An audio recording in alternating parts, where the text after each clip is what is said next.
So today we're going to be talking about the CRAP test, which is something we're going to use like throughout this semester as a way to sort of critically evaluate sources that you're coming across, and also how to recognize like what I consider to be sources that really shouldn't even be in the conversation. Like there are a lot of sources. There's a huge there's a huge spectrum of credibility for things that are going to be in your conversation.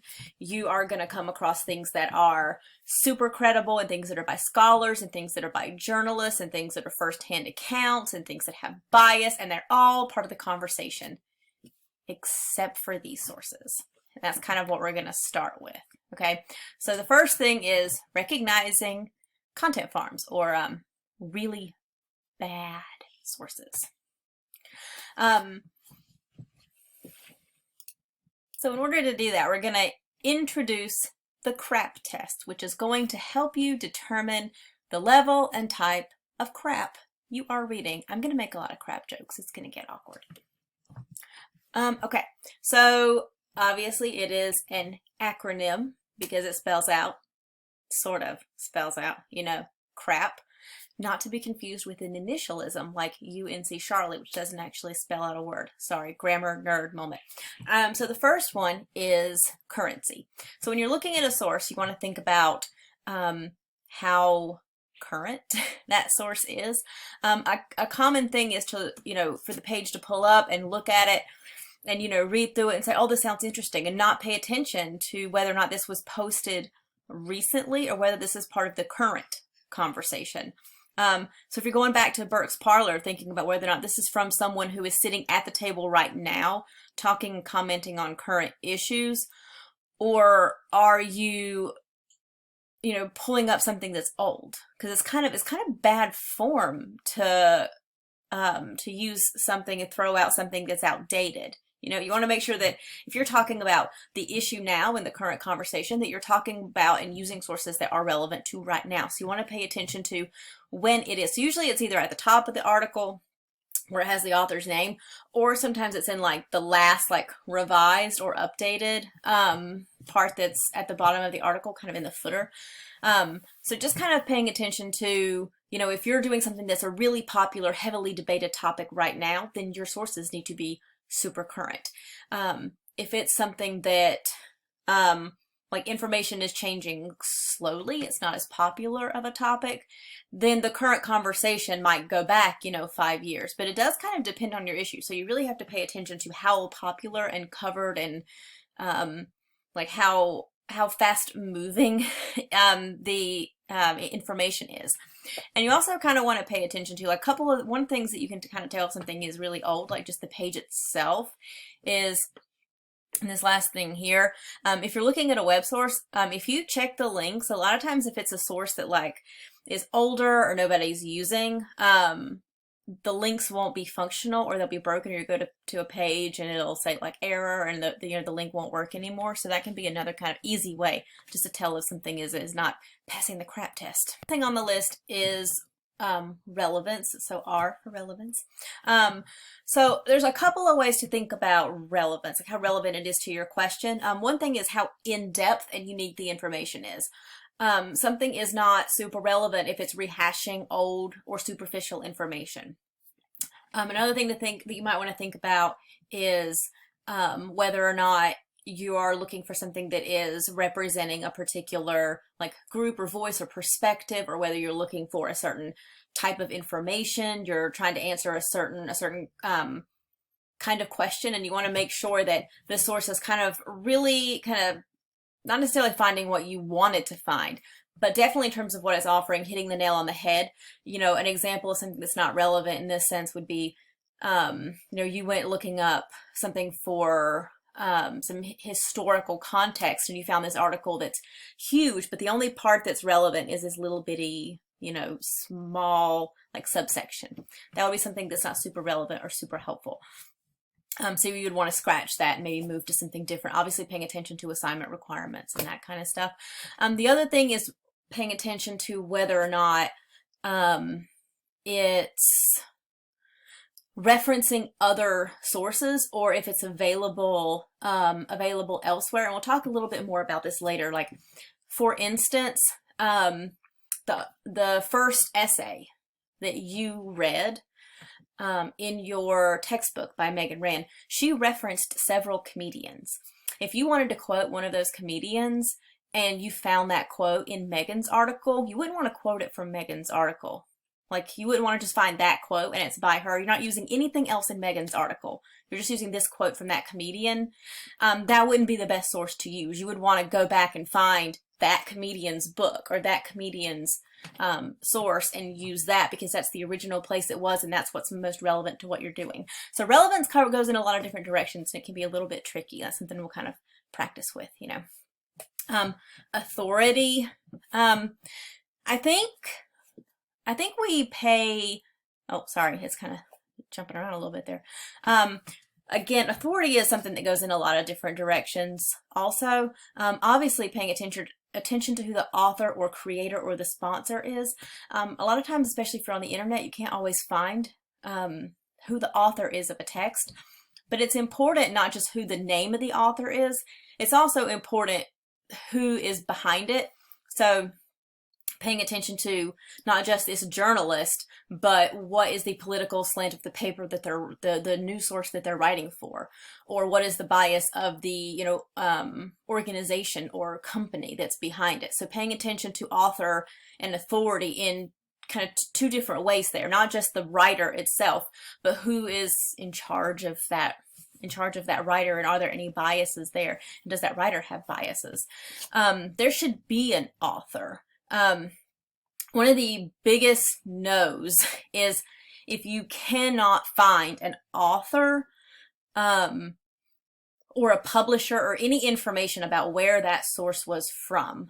You know, if you're, you know, wanting to use a source and I say, you know, where, or someone else in, you know, class, if you're, you know, working with a group and they say, you know, well, where did you get this from? And you say, well, I don't know. That's a huge red flag. You should always be able to, it could have been written by, you know, Bob in his basement, and we don't even know who Bob is. You know what I mean? Because just about anybody can write stuff on the internet. So you really have to pay attention to make sure that you can find an author. That's step one. Then evaluating the author and the authority for that author, the news source or the site or the company.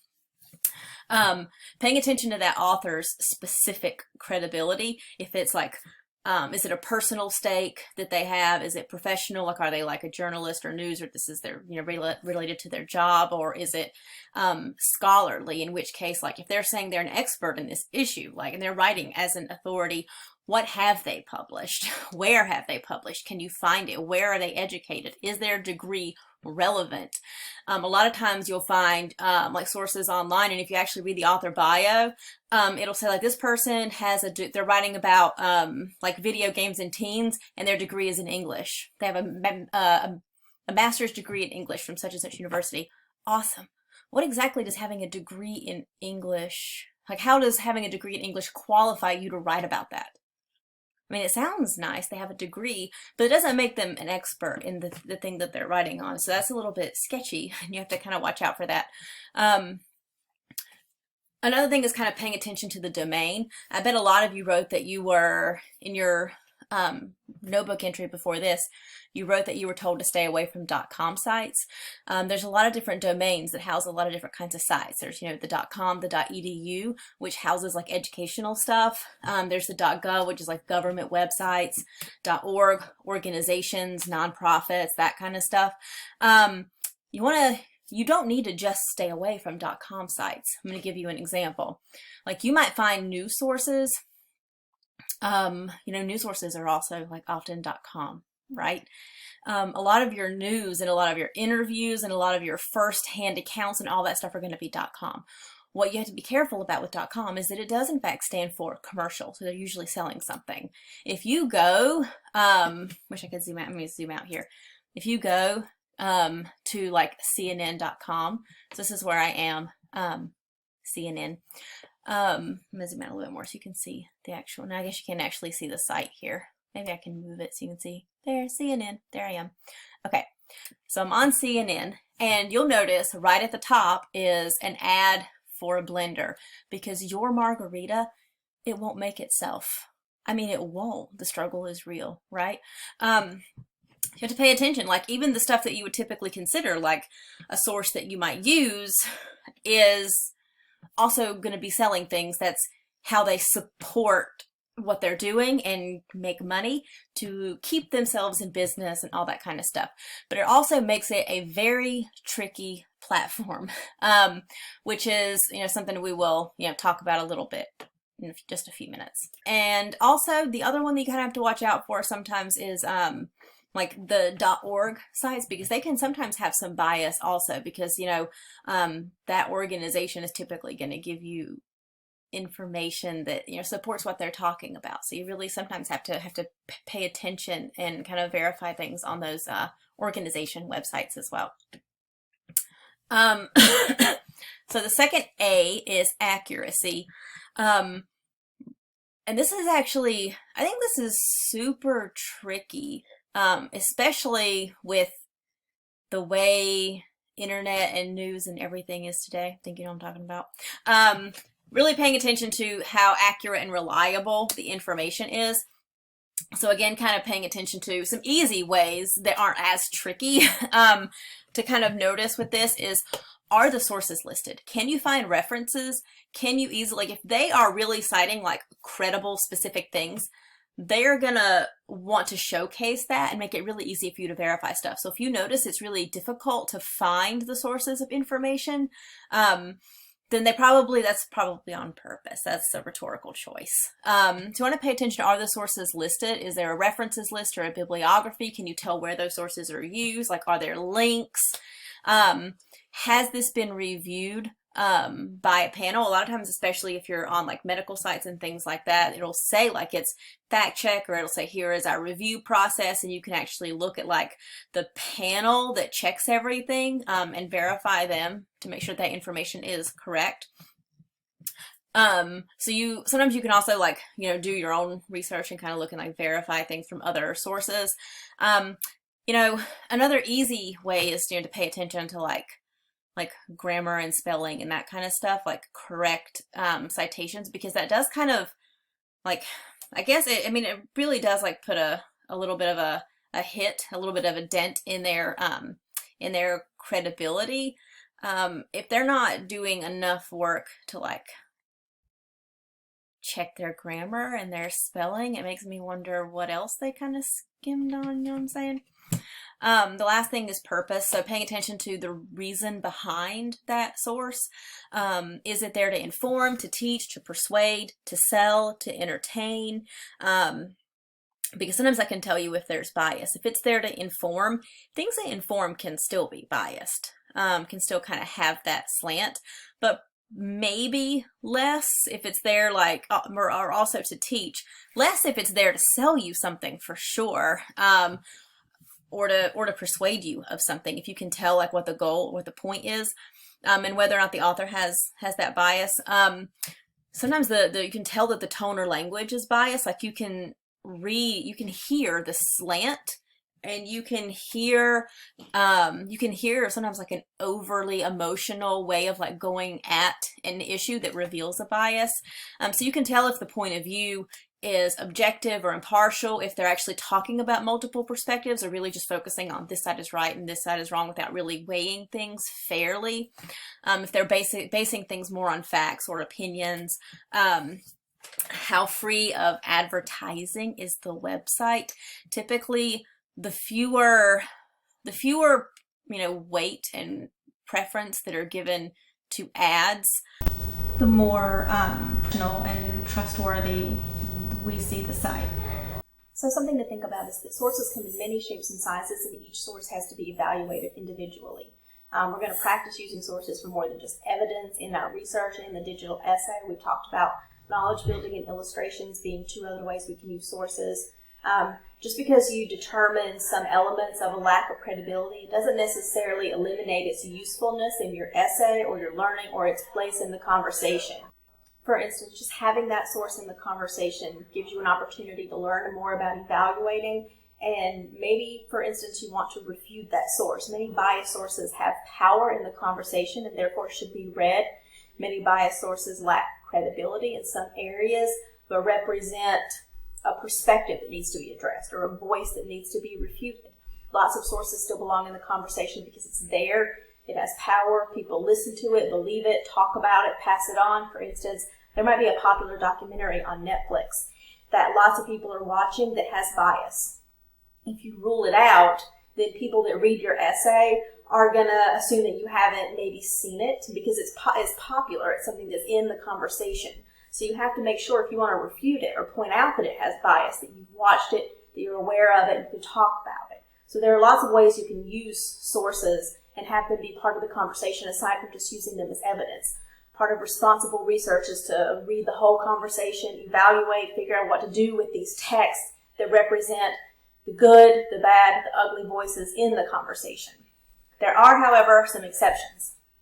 Content farms or other like really low quality sites. A content farm is a website that produces a large amount of low quality articles on many different topics, then uses keywords so that they're placed highly on Google or other search engines. So one of the reasons you may have been told first not to use .com sites is because they're commercial. They're for getting money.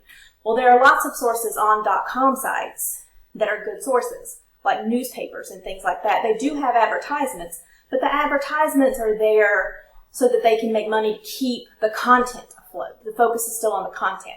With a content farm, the focus is on making money to generate lots and lots of low quality content to sell things and to get their sites high up in the Google results so that you'll see this information, so that you'll buy things. It's not necessarily focused on whether or not the content is accurate or in depth or anything that's going to be necessarily particularly useful to you in doing your research. And here's a long list of examples of things, and of content farms, and you may recognize some of these. I know some sources that I've seen submitted before are things like encyclopedia.com, Examiner, eZine articles, Livestrong surprises people. If you go through this list there and kind of look through it, you may have seen something that maybe you've come across or seen before, but all of these things are there just to produce low quality, like we're talking like 500 word, really surface level, superficial articles.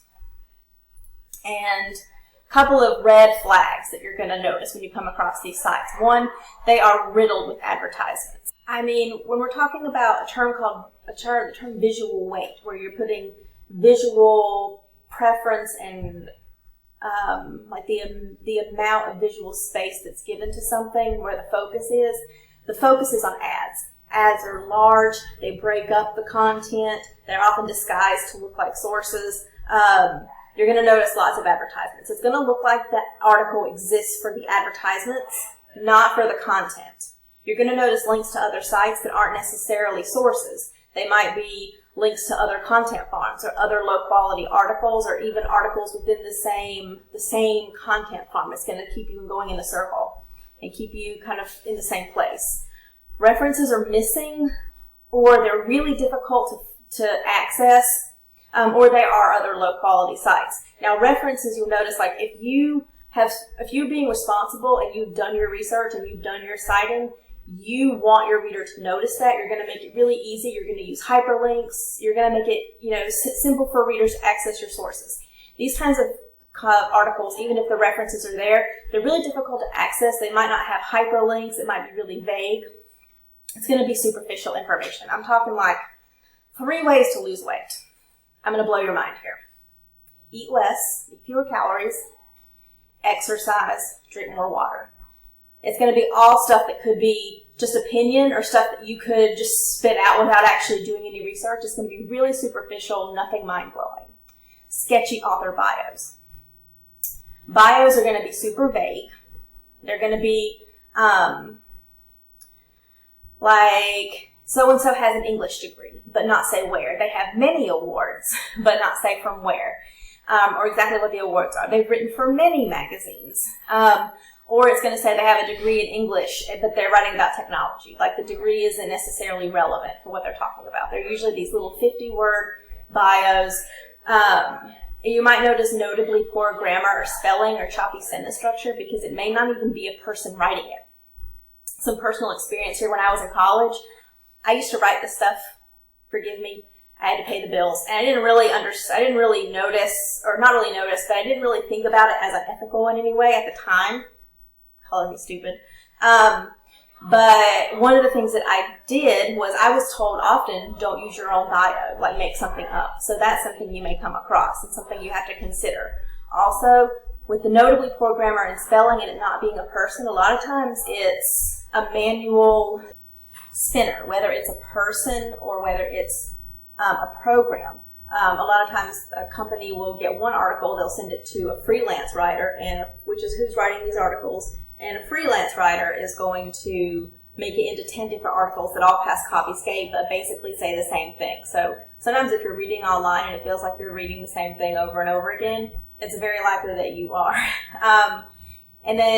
Or they'll put it into a program, an actual program you can load one file into and it will rewrite it a bunch of different times. A program will, which is why sometimes you might notice that choppy sentence structure because it wasn't written by a person, it was written by a program. So just kind of be aware of some of these things. A lot of times, like you've got freelance writers that are writing for approximately $5 to $8 an article. Think about how hard you're going to work for $5 to $8 per article. Not very. You're going to try to churn out as much content as you can, and your focus is not going to, a lot of freelance writers aren't experts in the things they're writing about. They're just pretty good writers. And the focus is on getting the content out there, not on really contributing to the conversation. And that's one thing you want to think about is that you do have people that are in the conversation that are producing biased content and producing, opinionated and producing maybe slightly like lacking credibility or places where you can poke holes in what they're saying, but they're in the conversation.